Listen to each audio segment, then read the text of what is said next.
Ito, kakausapin ko naman this time Comelec. Comelec, ito may proposal lang ako Dahil nagsisimula na mag-ingay ang mga kandidato na akala mo kokoronahan na sila sa 2028, ayusin nyo naman ang entrance exam bago kayo magbukas ng circus. Unang-una, party list. Putya naman. Ang party list ay para sa mga sektor ng lipunan. Mahirap, OFW, manggagawa, PWD, senior citizen. Hindi yung mag-iimbento ka ng acronym na tunog energy drink.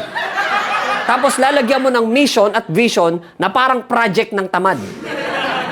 Tapos ang totoong goal pala ay makapasok sa kongreso para magpalaki ng bayag yung founder.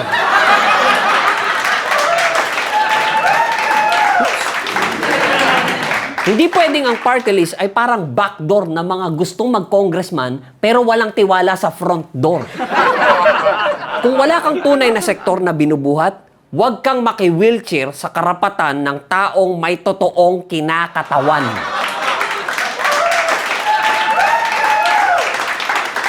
Pangalawa, mga senador, utang na loob.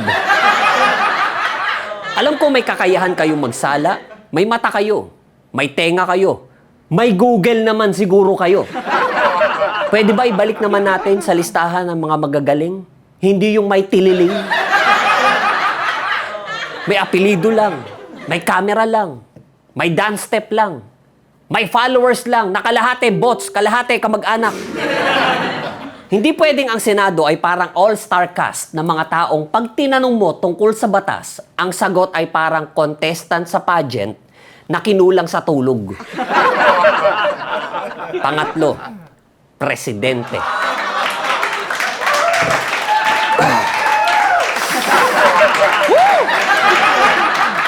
Ito mainit to. Okay? Alam kong lahat kayo kinakabahan dito. Pero mas kinakabahan ang taong bayan sa susunod na 6 na taon na pwede na namang masaya.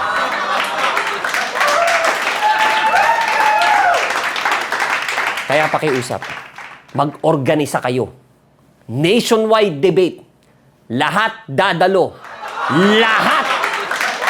Walang absent. Walang prior commitment. Walang masakit ang puson ng demokrasya. Kung gusto mong maging presidente, humarap ka. Sumagot ka. Pagpawisan ka. Magpaliwanag ka. Kasi ang presidente, lingkod bayan yan. Subject siya sa check and balance.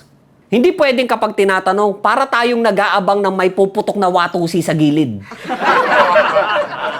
Hindi pwedeng ang simpleng tanong nagiging national emergency. Boss, hindi po kayo hari. Hindi kayo reyna. The president serves the people. And the Filipino people do not serve a king or a queen.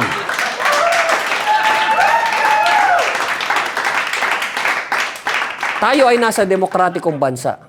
Bansang dapat pinapatibay ng boses ng pangkalahatan. Hindi ng boses ng bayarang iilan.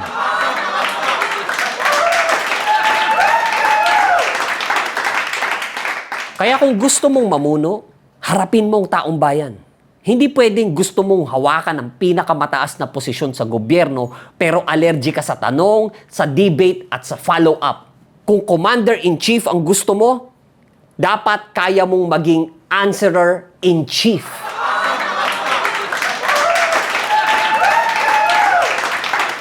At ito kung pwede lang Comelec, i-print nyo sa balota ang pangalan ng kandidato at mga kaso o issue na isinampa laban sa kanya.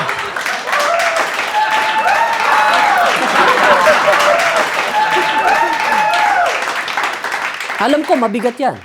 Pero tignan mo ang botante natin ngayon. Pumipili ng leader na parang namimili ng ulam ng nakapikit. At least kung may nakalagay na warning label, hindi mystery box ang demokrasya. Parang sigarilyo lang yan. Pwede mo lagyan ng smoking kills. Di ba? Lagyan natin ng, this candidate may cause corruption, embarrassment, and long-term emotional damage.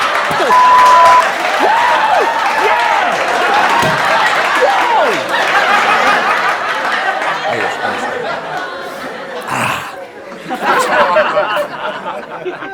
Pang-apat, bilisan nyo ang aksyon sa violations. Vote buying, disinformation, overspending, campaign violations. Huwag yung magdidesisyon kayo kapag tapos na ang eleksyon. Tapos na ang termino. Nakapagpatayo na ng 3 gasolinahan at 15 restaurant. Boss, ang hustisya na dumarating pagkatapos ng termino ay hindi hustisya. Souvenir na yan.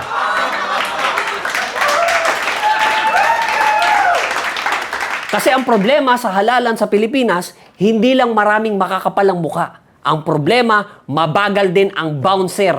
Kaya tuloy nakakapasok ang lasing, ang scammer, ang mga clown, ang mga dilulu. Tapos tayong lahat, para tayong nanonood ng 6 na season ng kapalpakan. Real talk lang. Ang eleksyon hindi dapat talent show. Hindi to paramihan ng tarp. Hindi to paramihan ng jingle. Hindi to palakihan ng cutout na nakangiti sa waiting shed. Ang eleksyon dapat salaan ng karapat-dapat. Hindi reunion na makakapalang muka at makakapalang sponsor.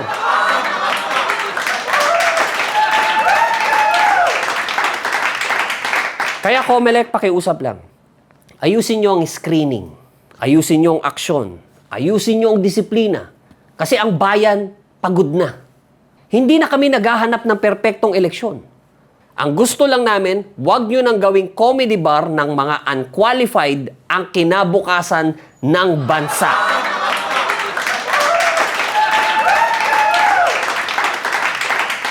Ako si Jack Logan at ito ang Jack Logan Real Talks, kung saan ang halalan hindi dapat paligsahan ng pinakamaingay, kundi salaan ng pinaka-karapat-dapat. See you guys later.